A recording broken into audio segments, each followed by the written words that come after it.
Hey everybody, welcome to my second update video of 2013. There's been a ton of stuff happening here lately, so I'm sorry for the infrequency of the videos, but man, it's just super busy here. If I was to tell all the stuff that's going on these days, I'd have to make a video of like an hour, and I don't want to do that, so I'll just kind of tell a couple of really poignant stories. Man, the first thing that I kind of want to share is about a new school that we're in. If you guys know, we were already in 2 public schools here, and the way kind of the public school system works here is there's not really any accountability.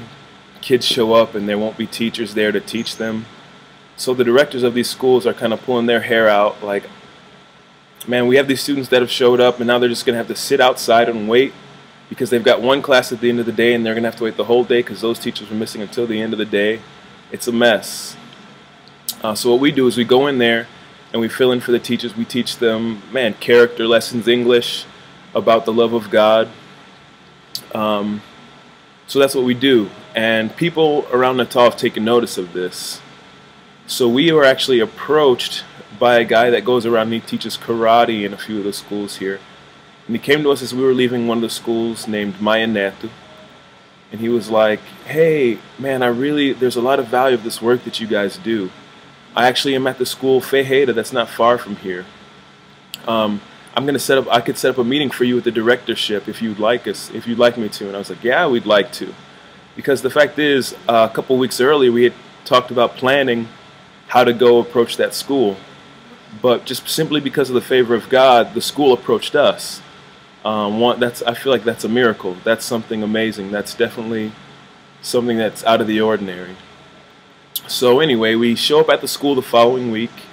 We're waiting outside. A teacher ends up showing up. That's not the same teacher that invited us there, but ushered us in straight to the directorship's office, to the principal's office. We sat down with the pedagogue, which is like the director of education, the coordinator. That's what you would call it, the coordinator. And one of the first sentences out of her mouth was, listen, your fame has preceded you. A lot of students here already know about you, and some teachers here know about your program. So it's not a question of if you guys can come into the school, but what you guys will be doing here and when you can do it. So we made another meeting. We came there. We kind of told them what we do. And last week was our first week in that school.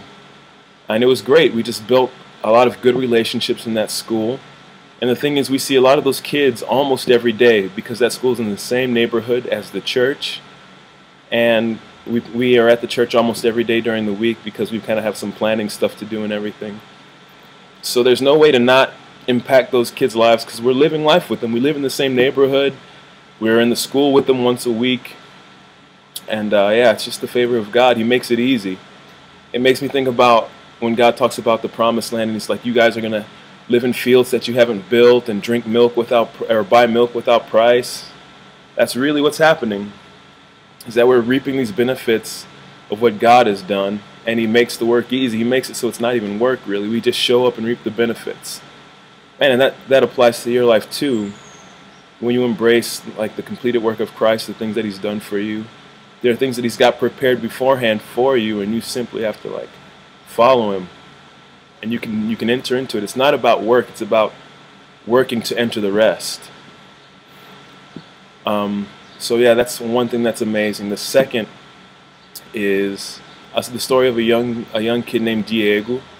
He break dances. That's how I know him, through the breaking community here, and also he comes to the church on a regular basis now.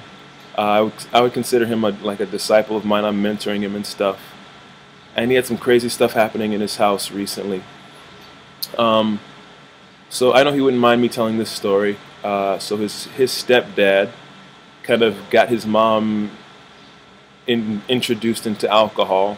She never drank before he came around, and she started drinking really heavily, to the point where there'd be times when she'd be out in the street drunk, and he and his brother would have to go there and get her out of the street and carry her back home just to keep her out of trouble.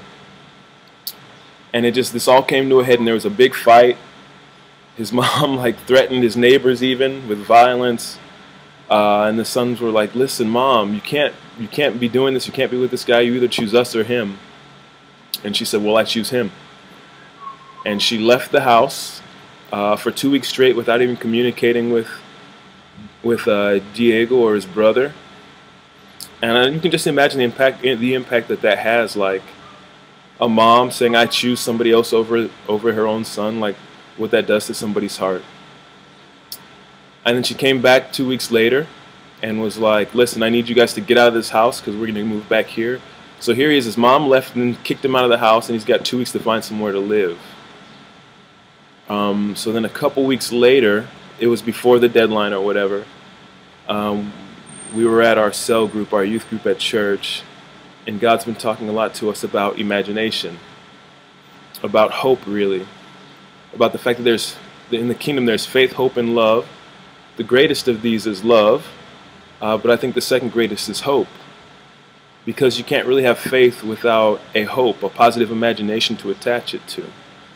So we've been teaching on that, and we kind of took a moment to ask, let God speak to your heart and tell you, think of a situation that you really see you think there's no solution to, and there is no natural solution to. But let God enlighten your imagination. Let God show you the things that you could do for this situation to turn out well, to turn out better than you could even imagine. So we spent some time just in the presence of God, and I learned this a couple days ago. He kind of shared a testimony with me, and during that time he was imagining himself praying, and he imagined his mom praying, and God like ministering to her and ministering to him at the same time. Then he imagined himself asking for forgiveness, taking the first step, and then them, like her coming and back to the house, and things like being reconciled. So then it turns out later that week, after Diego had let this, like God influence his imagination this way, his mom came back crying, asking forgiveness, telling him that just a couple days before, God had spoken to her that she asked forgiveness. She asked forgiveness of the neighbors, and she started going back to church. She's going to church on a regular basis now, and their relationship has been restored. So there are a lot of stories like this, where situations that look impossible, where you think, oh, the American missionary's coming here to pat somebody on the back and give them a little bit of encouragement, but the end of the story is going to be the same. That's not it. People's lives are literally being changed by the work that's happening here. Situations are being turned around. And these same things, I just want to say, apply to you too, whoever's watching this or listening to it. Like, let God influence your imagination. Whatever thing is weighing heaviest on you right now, believe and imagine, see in like your mind's eye the positive outcome to this. See how God can get involved and change the situation, because He does, and it works. Yeah, so that's kind of the second story I wanted to share. There's a lot more I could share. I've already talked longer than I wanted to. If you've watched this whole video and paid attention through the whole thing, thanks. I appreciate it. Bless you. And man, I'll see you again soon. Bye.